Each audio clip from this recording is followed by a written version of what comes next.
leave away, spit on my Lord in every way.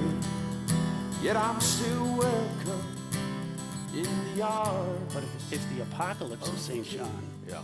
is any indication of what we can reasonably expect in this world until Jesus comes again, Right. That's not good at all. That's not good. Oh. This is a cheery episode. I Yeah, apologize. Hey, kids, earmuffs. it can be taken as nothing but a dire message. Yeah. You know, the world's a horrible place to live in, and that's all you can expect for the rest of your life unless Jesus comes again. But that's really not the message of Scripture. Right. Right? That's not the message of the apocalypse or the rest of the New Testament. But what in order for us to have, you know, kind of a studied realism about life and what it is and it isn't in this world, a clear knowledge and understanding of what the world really is has to be a part of what we spend at least some of our time thinking about. The martyrs under the altar and John's vision cry out, how long? Yeah, we forget that. How long is this going to keep going on? Right. Yeah. And the answer is a little longer. Yeah. Yeah. Until the work of God is done in this world, until God secures the number of the redeemed that he has determined that he will secure for himself. If he's not done, he's not done, and it's not time for Jesus to return.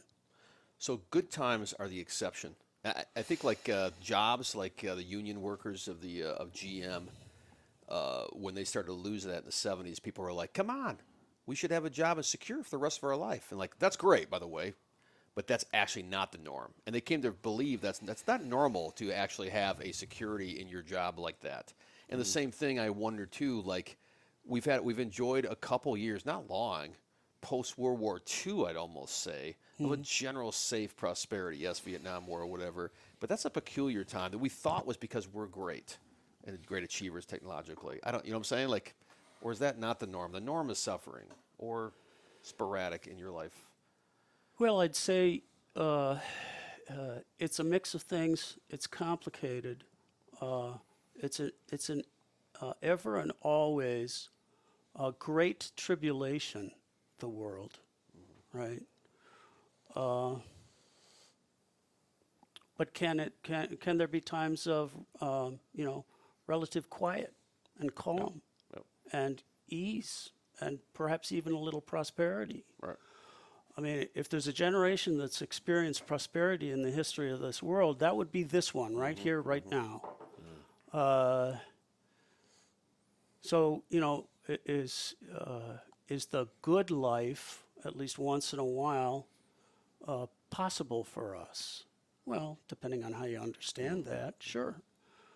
But at the same time, does it continue to be the case that the world is a place where Satan dwells? Yeah. The answer is, sadly, Cuties. yeah. We need to be ever and always vigilant, ever and always ready for trying times. Yeah. Thank God, life isn't, an endless experience of this. You know, Right. what would it be like if World War defined the experience of an entire globe every day, every year until Jesus came back? Right. That would be fairly dire. Thank God, at least once in a while, it slows down, and it's actually sort of really possible to enjoy the gifts of God in this world. Wondered if we separate the context of,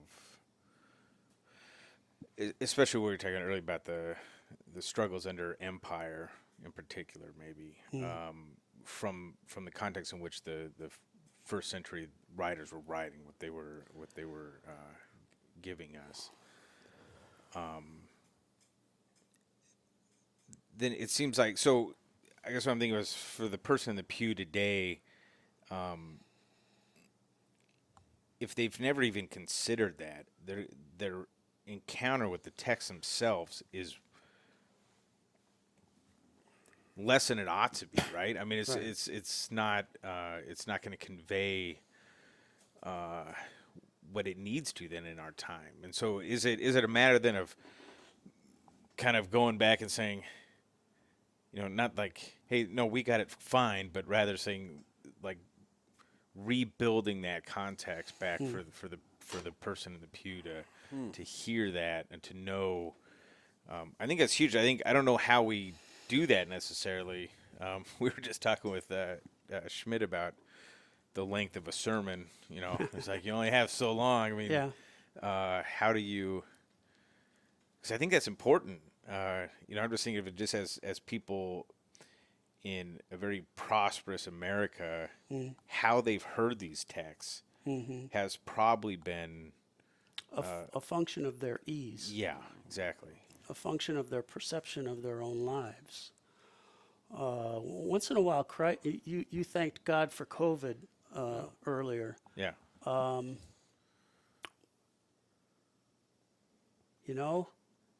A crisis isn't all bad. right. Crisis is a heads up. Crisis is a reminder. Crisis encourages us to recognize that a studied, deliberate realism has to inform our understanding of who we are and where we live, what we can expect, what's realistic, what's not realistic, until Jesus comes again. The works of Scripture are significantly configured as a deliberate response to days of crisis. Are deliberately configured, I think, on a regular basis at least, in response to crisis after crisis that has regularly defined the lives of the faithful in the first century. And they know that crisis, the difficulty of this world will always be a threat as long as we continue to live in this broken world.